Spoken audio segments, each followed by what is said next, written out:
Welcome to this session of the Beyond the Veil Summit, where we'll explore the nature of the veil between the worlds.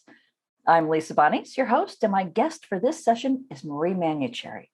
Our topic today is how lifting the vibration of your energy particles opens the door to the other side and your natural multisensory abilities. Marie Manucherry, RN, is an internationally known intuitive, healer, speaker, author, and teacher. Her compassionate presence allows people to heal their wounds and emerge into expanded consciousness. And along with her private practice, she offers workshops and retreats and hosts a popular radio show where energy and medicine meet. Marie is the author of Intuitive Self-Healing and How to Communicate with Your Spirit Guides, and she's here with us today. Marie, I love spending time with you. Thank you for joining us. Welcome.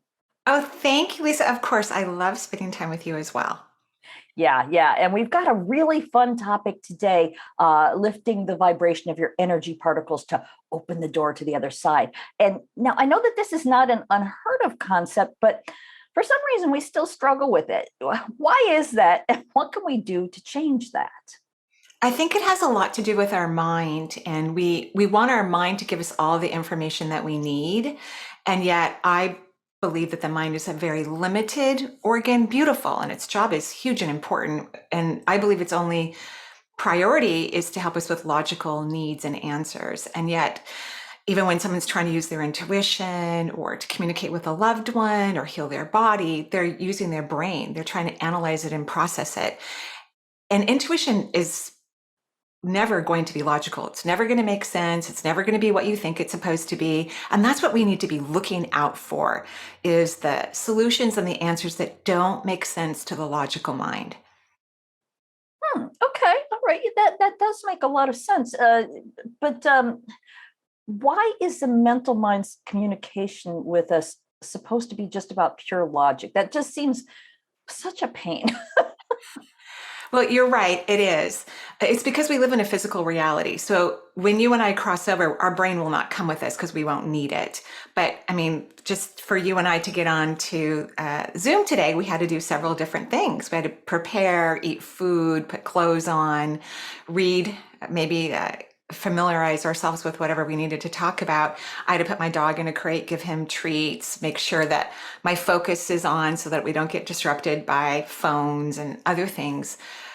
And so imagine if we didn't have those experiences in the physical realm, we wouldn't have our brain. But when you live in a 3D reality where you have to go to the bathroom, you have to eat, you have to do all of these amazing things to live in a physical body, that is really the only reason why the brain was created. And even though the third eye exists in this, frontal, well, the back portion is in the back portion of the brain and the front portion's here, it's really a television screen. It projects images, feelings, auditory sensations from your intuition, which comes from outside of your body, from the second layer of the auric field. That's where intuition comes from the emotional response system. So I think if everyone could, look for the surprises, right, of every day, the things that you make no sense to you, that's how you know that you are connecting with your intuition. Okay. Interesting. Talk a little bit more about that. That's Sure. interesting. What's the significance of feeling surprised? Well, because it's when something's not logical, it's going to be surprising. It's because it's not going to be what your mind says. And for some reason, humans don't want to be surprised. They want to be well educated. They want to be well informed. They're afraid of making mistakes. And so we're using our logical mind 24/7, trying to make sure we're making the right decisions. Yet intuition isn't like that. It doesn't make any sense. Here's a kind of regular day reality. I just got back from a family vacation and we were in one of the Hawaiian Islands. And before we left, one of my daughters who lives in Oklahoma, myself and my oldest daughter who works for Boeing, so she's familiar with airplanes. That's what she does all day, is works on airplanes. She's an engineer. As we told our, this other daughter who lives in Oklahoma that she should fly to Seattle and take Alaska Airlines to Hawaii. And she didn't really like that response. To her, it didn't make sense. It wasn't logical. She wanted to just take the regular airline that she loves, fly to California, do it all in one day. We suggested that she come to Seattle, stay a day with us, and then we'll all take the same, airline that flies directly to Hawaii and then come back, and then she can go to Oklahoma. Well, she ended up, her and her husband and their baby, my son-in-law and the grandbaby, spent 3 days trying to get home. They were kept getting kicked off their flights over and over and over again. And my daughter, who works for the air, works for aviation, said to her, "Okay, now you have to tell them that they have to put you on a flight that's going to get you home now. You've already spent days and days in airports," and they kept getting kicked off flights. So she ended up going on Alaska, coming directly to Seattle, staying in the airport for 4 hours, and then taking an Alaska flight to Oklahoma. So our intuition was already working. It didn't make logical sense. It's never going to make logical sense. It has this freeing, fun, playful, high frequency kind of vibration that comes with intuition. And I think humans are so used to lowering their particles, trying to get their mind to understand what's happening, that we miss all the fun and joy and happiness. And so, of course, I wouldn't want my daughter and son-in-law and grandbaby to spend 3 days trying to get home from the family vacation. That's not fun. Spending most of their time in airports and going back, having to leave the airport and going back, thankfully, to where we still had a rental and resting so they can get back in the car to go back to the airport. That's not fun. But it just validated our intuition that this other airline wasn't going to be the best bet for them. And intuition will never complain negatively. It will not say, "Don't do that. Don't take that one airline," because intuition is calm, it's kind, it's compassionate. It will never say anything negative about anything or anyone. It will always have if it's going to say something that we could interpret as somewhat negative, it's going to have a high vibrational frequency to it.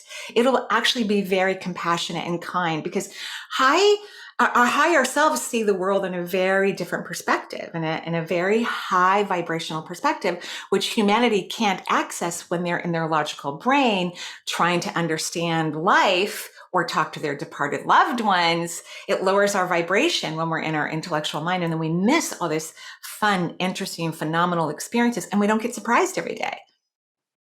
Yeah, I love that. This is the example that you've used, because we'll get to talking about with the other side in a minute. But I'd like to sort of dwell on this for a minute, because and if it's okay that I talk about a circumstance I'm dealing with, it's not an airline travel situation, but we need to move. We need to go house hunting. We need to find where we're going to live, what size house, all that stuff. It's so complicated, and it's such a royal pain to go through all of this.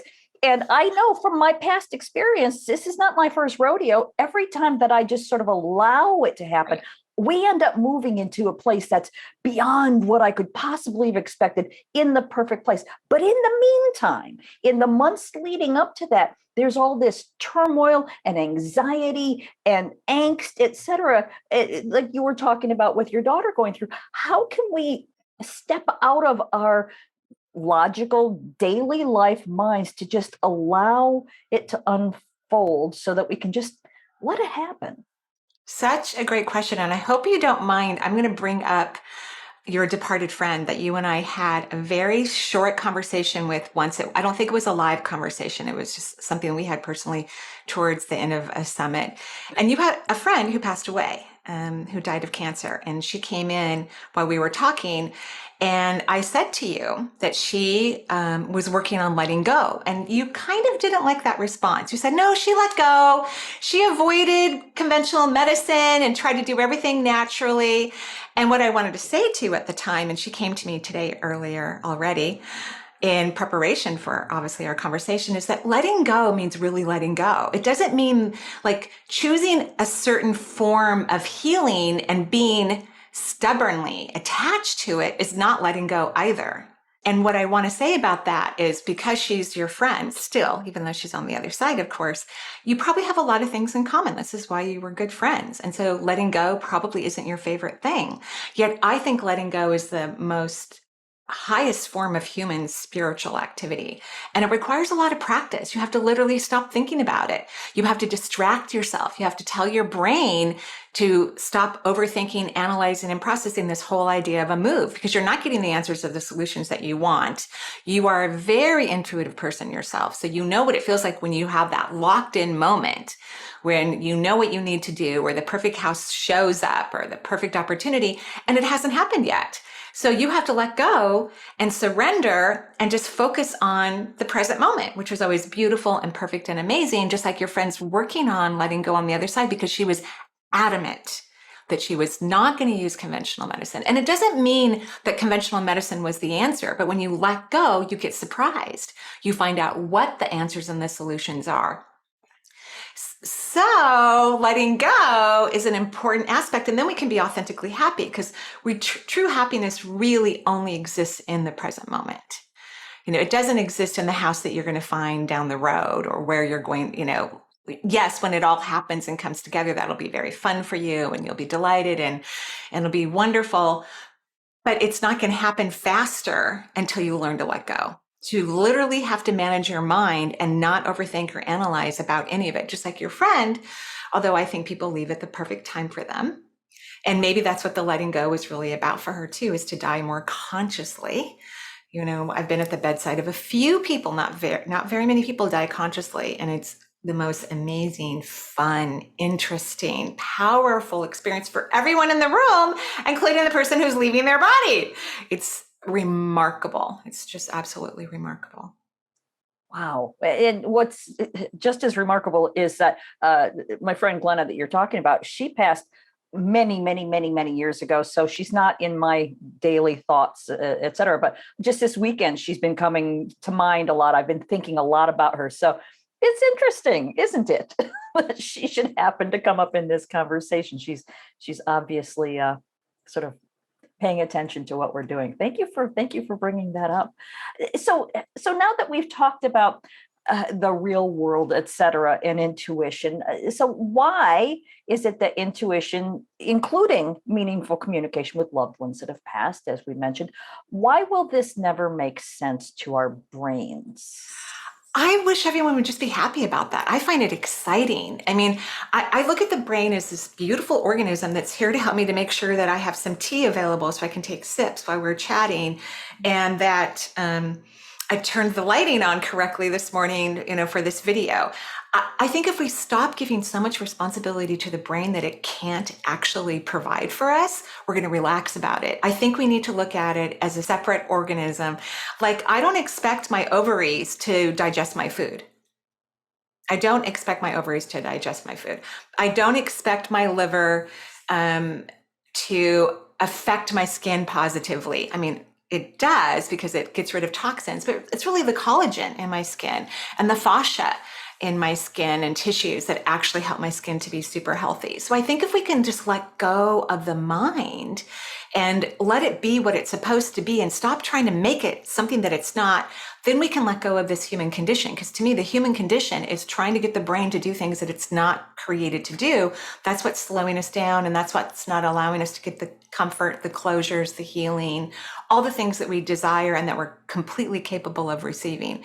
And even as a professional psychic, when I'm working with clients, I'm surprised constantly by the communication, by what I'm being told by the universe. And sometimes I'm so surprised, I don't even want to say it. Like, my logical mind is fighting me with, I'm not going to tell that to them, which I always do. I don't believe in holding anything back. I recently was working with a client who has a terminal illness, and one of his departed aunts came from the other side to talk.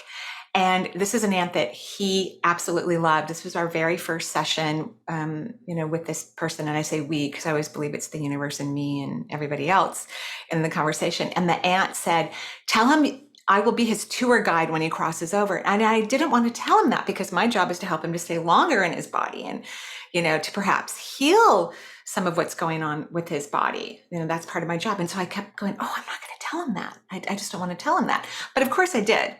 He was delighted.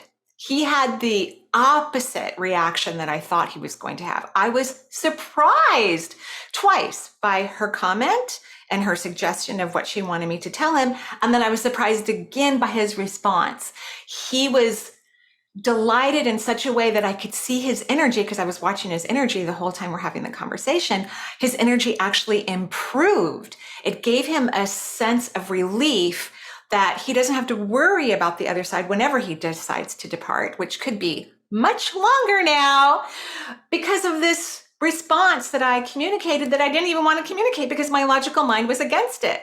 That makes a lot of sense. I can see how getting a message that genuinely resonates with you will bring up the vibe that we're talking about, uplift your vibration and improve your health. Is that how you saw this interaction? Yes. So when I'm talking to my clients, because I'm a big talker in all my sessions, regardless of the reason why we're communicating, I'm constantly watching their energy through the conversation because then I know what we need to work on, what we need to tweak when their energy drops, which could be something that we need to work on, or I need to help them raise their vibration. I'm constantly watching their subatomic particles. And so, yes, his particles were thrilled. Like they expanded so high. His entire aura turned into this beautiful iridescent white color, and it extended about a mile, which is way longer than and bigger than most of the time. It's usually an average of 3 city blocks where we're at our full expansion of our auric field, but his expanded an entire mile. It brought him so much peace and happiness, which actually would then, that energy that was in his auric field could actually go into his body and feed his physical anatomy and physiology to help him for whatever time he decides to live here to be happier and healthier for all of us. I mean, because we never know when any of us are going to leave the planet anyway, by the way. I mean, nobody knows when we're going to leave exactly. Right. I'm so glad we're going in this direction because this is another thing that I've personally heard, in all of my studies. We've all been reading all the books and listening to the same teachers over the years. And I've heard many times that when you're, you fill yourself with light, et cetera, and you allow it to, sort of spill over into your energy field and outward, and then you grow it to fill your house, and then you grow it to fill the block, and then you grow it to fill your city, and then it fills the whole world. You've heard this, I'm sure, but that's always been, I mean, you were just sort of describing this, that his energy expanded about a mile. And it's interesting to hear somebody witnessing this happening in somebody else when this is something that I've struggled to do in my mind's eye while I'm trying to do this work. Can we talk a little bit about that process? Great conversation. Great conversation. And I haven't really learned from other people, so I'm a self-taught person. I read a lot of self-help books on vibration and manifesting and co-creation. My teachers come from the multisensory world. So imagine when you expand your energy, which is healthy and normal, then your auric field can fill up with more subatomic particles. And when you have more subatomic particles, then it can feed your body. And then it can help transform your body to be healthier. It can also help your multisensory ability. When I look at your energy, because you still are in your brain, analyzing and processing. Even while we're having this conversation, I'm feeling my feet in my shoes, which, by the way, I'm wearing very cute shoes today. Even though I don't need to wear shoes, I'm at home. I even put on one of my favorite skirts. I just felt like getting dressed, fully instead of wearing yoga pants and flip-flops. So I'm forcing my mind to be as present as possible, which you're starting to do right now. I can see it in your energy system because you know how to do that. You might be feeling your glute muscles in the chair, or even the layer of the fabric in our clothing. We can feel the fibers in our skin, or I'm feeling my earrings on my earlobes. I have a barrette in my hair. I can feel my barrette. That allows us to move in the present moment because that's my present moment. I'm in human form, the part of me that is consciously communicating with you. I'm sitting in a chair, I'm wearing clothes. The present moment is kind of boring for most humans. Humans don't really like the present moment. But the weird thing is once you connect to the present moment, then you expand your consciousness. You start to have multiple experiences that go beyond your present moment experience because everything's about the present moment. And that's one of the reasons why we incarnate into Earth, because we are supposed to be present while we do all of these incredible physical tasks, just putting gas in our car. But humans stand at the gas station, and many times, thank goodness for that little valve that stops you from trying to fill your tank. Otherwise, the gas would be flowing outside of their car because nobody is paying attention to what they're doing. And thank goodness the diesel is green, at least in the United States, and the other one is black. Otherwise, we would be putting the wrong gas in our cars because even though all of us want to become present, that's why we chose to incarnate into this beautiful time-space reality, very few people work at it. Wow. Interesting. Thank you so much for allowing me to sort of divert this conversation. This has been really, really helpful. Now, I want to, if we could, go back to when you were talking about communicating with this man from a family member on the other side, it's also my understanding that they let's just use the generic they don't see physical life the same way that we do, or the way that they did when living on earth. I know that they don't see pain, they don't see suffering, etc., the same way that we do. They're like, this will pass, and we're like, it's not passing. What can we learn from that? Yeah, that's such a great question. Imagine what it would be like. You leave your body, you don't eat, you don't use currency, you don't have a home, you don't have to procreate. All these things that are so important to us in the physical realm don't exist unless we really want them to. Like, you can eat if you want to, but you don't need to.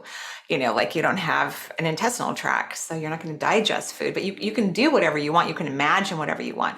So when they're on the other side, not only are all of those things taken away from a being when they cross over, but they get to see their past lives, their future lives, their loved ones' past lives, their loved ones' future lives. So if everyone could focus more on the important conversation that loved ones are trying to share with us, like your friend who wants to talk about letting go. Like, that's what she really wants to talk about with you. Letting go, letting go, letting go, letting go. But so many people, and I don't mean you, of course, Lisa, but so many people want to know, are you sure that was my Uncle Harry? Even though I can see people on the other side, I describe what they look like. They've agreed that's Uncle Harry. I've described their personality. I can see their clothes. They agree it's Uncle Harry, but they don't want to talk about the deep stuff. They just want to have more proof or evidence that this person is now on the other side. And people on the other side are fully convinced that energy never dies and that they have not died. And they would love to have deep, emotional, powerful conversations. They can see into our consciousness. They know what it is that we are working on, even if we have no idea of what we're working on. And they want to help us with that. If they come around, because they don't have to, they're not obligated to assist anyone in the physical realm. Only our spirit guides are obligated to provide support for us, or archangels, or beings who are devoted to the evolution of the human species. But people who pass over don't have to do anything if they don't want to. It's not a requirement for them. But yet if they show up, it means that they have something important to communicate. And it's rarely, I'm here to take care of you. It's really that, because I think so many people are thinking, oh, my loved one will now make sure I'm safe. Well, that's also not their responsibility. You are living on the planet, having your own life experiences. If they can and they want to, they will provide whatever they can, but our soul is really in charge of everything. So the question we want to ask ourselves when we sense a loved one nearby, however we sense that, is, what is in my highest good that this being wants to communicate with me? That's really what we want to ask, so we can get the information that we need, because they do know that you're looking for a house. And we've been talking about letting go, so that's really the answer. You already knew the answer, actually, but your logical mind didn't want to let go of it, because you said, I know, whenever I let go, it all works out. Well, that's what you have to do. And our soul's trying to get us to really take these lessons in more profound, higher vibrational capacities. And so that's why it feels like, well, I already know how to let go. Well, apparently not, because here we are again on maybe a slightly different topic, and we're trying to hold on. Humans hold on to everything as if they're on a life preserve boat in the middle of the Atlantic and no one is coming to save them. That is what humans do all day long. And that's why they have a hard time letting go of the mind, or not thinking that the mind is the only area that's going to give them the solutions that they need. Wow. Thank you again. And thank you again for bringing Glenna up again. In fact, she's nudging the heck out of me to go ahead and say because I hesitate, because these conversations are not about me and my experience. This is about me asking about your experience and pulling questions out of you, et cetera, or pulling answers out of you. But it's coming to mind one time many years ago, Glenna was a trance channel. She, not the word trance, sorry. She was a channel. And we were sitting in a room with 5, 6 other people. And she went ahead and went into whatever state of mind she gets into, and she channeled a message for us. And then after she came back, she had said something during this channel that I was like, oh, I have to ask you about this. I was like, Arnold Horshack, oh. And she just thought that was the funniest thing, that everybody else just sort of let what she said, just sort of, oh, that was interesting. But I was so excited about this and I had so many questions. And the reason that she came to me over the weekend was, I'm really tired. I'm really, really tired. And I'm in the middle of this summit, which I love to do because, I have a question. And she reminded me of that this weekend. This is why you do this. Get past the tired and enjoy the excitement of being able to ask people these amazing questions at these amazing conversations. And as I'm talking and remembering what Glenna was saying to me, that excitement is the uplifting of my vibration. So whether I'm applying it to our conversation or any of the summit conversations, if I can apply that to my everyday life as opposed to letting it just, oh my God, I got to do this. I got to clean the kitchen again. You know how you get. That seems to me like that's not only the message that Glenna's trying to get to me through your reminders, but that's a perfect example of what we're talking about today, that raising your vibration brings you in connection with not only your own guidance, but guidance from the other side. Is this accurate? Yes. And I love what you're saying, because I think what's happening and what happens to humans when they start to get curious and they start letting go, when they start to move into that surprise energy, they become receptive. And when we become receptive, then we get fed. Then the tiredness goes away, or we nap appropriately, or we go on a refreshing walk, or we start eating food that's actually more energizing. So even right now, when I'm looking at your energy, you are in a high receptivity mode. Your auric field is huge. It's beyond 3 city blocks, and you are just taking in tons of subatomic particles. And I think it's because you got curious, right? Which is a very high vibrational, authentic curiosity, not the curiosity of adults, but the curiosity of children. And after spending, a week in Hawaii with 3 very young grandchildren, talk about feeling exhausted. All my kids got some rest, but Mimi was like, they're awake again. They're up already, and you have to feed them like 24/7 too. Like you have to prepare. And then it was lovely, but I came home and took a long naps. But when you move into receptive energy, which is openness and letting go and feeling that you are worthy and deserving, which is a big aspect of receptivity, it's because you've become curious, childlike curiosity. There was a slide in the resort that we stayed in, and the youngest grandchild, which will be 2, like in February, went down that slide the most. She kept saying, again. She was so excited. And a lot of people took turns taking her down this very cute, windy water slide into the pool because she was so excited, even if they were tired. And then her excitement would make everybody else excited. And then the rest of us would stand at the bottom of the slide and watch her happy, joyful, excited face and wait for her to say, again. And so we were in this highly receptive energy.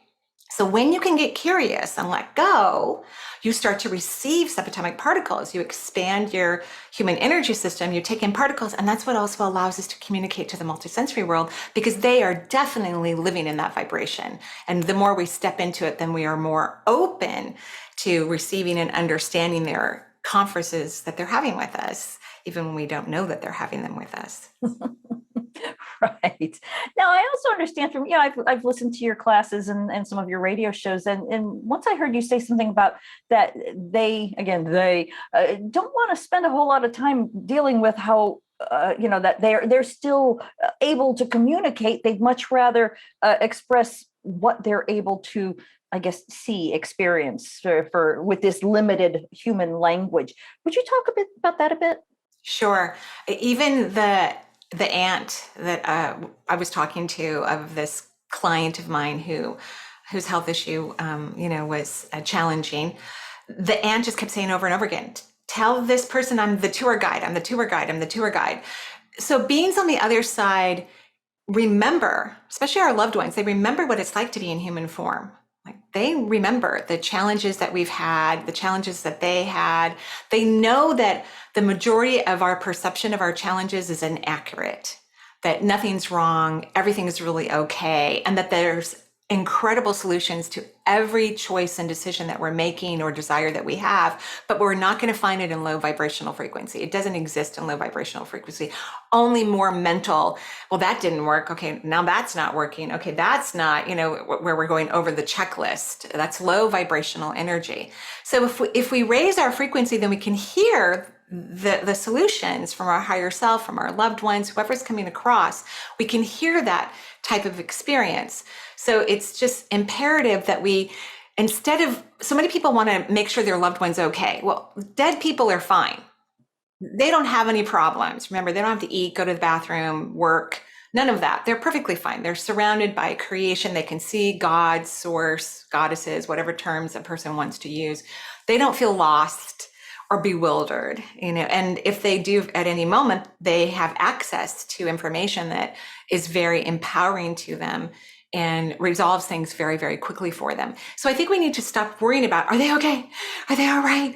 Are you sure that's them? And be open to receive the information that they want to give us, because that makes them feel like they've done their job. Like if they come around, they're really there for you. They really have important information. So if humanity could stop worrying, is Uncle Harry okay? And of course there's, really profound relationships that people have had, parent-child relationships where there's a loss, at a young age, or something of that nature that's very tragic from the human perspective. But the person who's passed over, who's now in pure energy, doesn't even view it as a tragedy, because souls are making decisions before they incarnate about when they're going to die. There's 5 exit routes actually that are pre-ordered before we leave the other side and come into the physical reality. And we can choose any one of those exit routes when we want to. And that's why, again, death can be a surprise. Oh my gosh, I can't believe they left. Well, it's because they found one of their exit routes and they decided to take it. Let's dive in there. That's really an interesting concept, that there are 5. Does that mean that we each have 5, or there are 5 different ways? Could you explain that? We each have 5 exit routes. So there's one, before we incarnated, one of the exit routes where we said, I hope I make it to this one, which could be at the day we were born, or at the age of 3 or 50 or 103, because we kind of make a plan on things we want to learn and things we want to experience. But of course, free will is the strongest law in the universe. And so when you move into Earth, who knows how the plans are going to be and which road you're going to actually take. So we have one exit route where we say, I hope I take this one.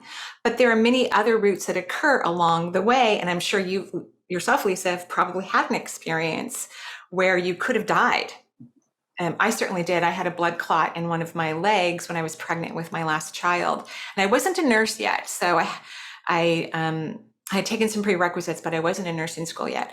And I left my OBGYN's office and was undiagnosed. I didn't even complain about anything. I just had a normal checkup. But as I'm walking to my car in the parking lot, I felt this pulsating pain behind my knee, my left knee, actually. So, and I was just going to get in the car. I mean, it was my 3rd pregnancy. I have 2 small kids at home. I had a very demanding life as a wife and mother. And something just told me to turn around and go back.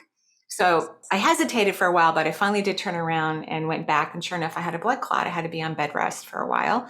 And I later had some surgery to have that corrected, actually. So we've all had moments, or many people have had moments where they could have left. That would be one of your exit routes. And the universe doesn't say, okay, you're going to, if you choose any of these exit routes, this is how you're going to die. Death is something that we can choose at the last moment. What happens before we incarnate is that we may have made decisions on how we would like to die. Do we want to die quickly? Do we want to die by, do we want to have a long death, like a long illness? So we've made some decisions, because when you've reincarnated many times, you've died a lot of different times. And so before you cross into the physical realm, you go, yeah, I want to die really quick this time. And of course you can change your mind, because you have 4 other exits besides the main one. I often share this story that the universe shared with me when they taught me this concept, that let's say someone's exit route is coming across and they wanted to die really quickly. And I always see a man walking on a city street like New York, and there's going to be a bank robbery like 2 blocks down. It happens to be at his bank, and he decides to go in there, and that's the day that one of the bank robbers kills someone for the first time. He wanted to die quickly. He wanted that exit route. He was gone. So it's kind of a matter of fact kind of decision, because the other side doesn't think that death is a bad thing. And they know that that's how humans, the majority of humans, because some humans do know how to transcend their energy and cross over. They are a small percentage of beings that live here on the planet. I don't know any of them yet that I know of anyway. I hope to meet them, and maybe they'll teach me the tricks. But most people die their bodies in some capacity so that their energy can escape their physical form and go to the heavens. Interesting. All right. But yeah, as you're talking, it comes to mind that I can think of two instances. When I was 15 years old, I was in a boat accident where my friend was driving. She was a teenager too, so she wasn't being very adult, and she was, flying across the lake, and she plowed right into the side of another boat, and both boats went flying into the air. And when we landed back, we sort of rocked to the side. And I remember sitting in my seat, seeing the water coming right at me as our boat tipped. And I was so calm, and I thought, oh, this is how I die. And it turned out that I didn't, obviously, or I wouldn't be here today. And then I was in the Northridge earthquake in the 90s. I don't remember the exact year, but our house was shaking and things were crumbling upon us. And I had that same very calm, oh, this is how I die. And of course, again, I didn't. But it also, as you're talking about the different ways of dying, one of my biggest fears is a long, prolonged illness, of suffering and being very sick, and having my family have to, what you've worked in hospice, the long process of death. That is what I do not want to have, and I'm terrified of that. What can we glean from this preference of, oh, this is, I'm going, bye, and this horrible, to me, long drawn out way to go? Do I have the choice of going quickly? Conscious choice? Yeah, you have the choice of how you want to go. It's probably not very conscious. I would work on embracing the fear of a long illness, or it may not be an illness. Someone could be walking and fall into a hole, like a cave, and nobody knows where they are, right? That could be a way that someone leaves their body. But anything that you're afraid of, I would work on embracing it, because that's going to help you to surrender it and let go of it, which then we don't attract it. Because a lot of times we attract the things we focus on. So I would work on embracing that, because there are cool things that happen when people take a while to pass away. And one of the reasons why people choose to have a long illness of some sort, or have some length to their passing if they're on a deserted island or whatnot.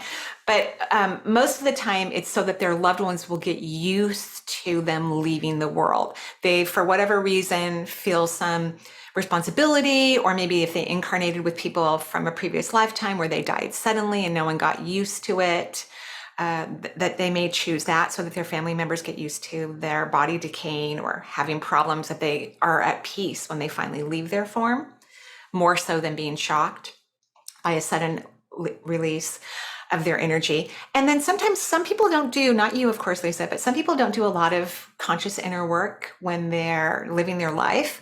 But as they're having a slow transition, they start to do inner work. And they start to have really powerful and amazing conversations with their loved ones and their family members that they could have had when they were perfectly healthy, but they were too afraid or had too many negative beliefs about themselves or whatnot, and then allowed it during that time of illness. Mm-hmm. Yeah. Okay.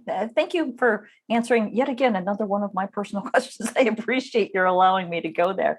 Now I'm watching the clock, and the clock is ticking, so I want to make sure that we, before we wrap it up, that I mention your websites. You've got two, energyintuitive.com, and the other one is the mariemanucherryshow.podbean.com.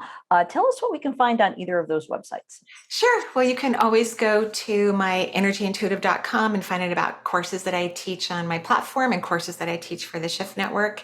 I will have things coming up in the fall on the Shift, so look out for that. coming up in the future. And then the radio show is kind of my way of giving back, where I answer questions from people around the world, because I get to call in the show for free, of course, and ask me any question they want, and I answer the questions for them. I love the show. It's really fun. It's every Thursday morning at 9 a.m. Pacific time. I actually drive into the studio and sit in front of the mic with all the staff there, and we listen to people's phone calls from around the world. How fun. Wow. Thank you again, Marie. Like I said earlier, I love talking to you. We always get into these really interesting conversations, and this one is no different. Now, is there anything that you feel like we really should talk about before we wrap up? Anything that maybe I've forgotten to ask you or that hasn't come up? Is Glenna knocking at your head?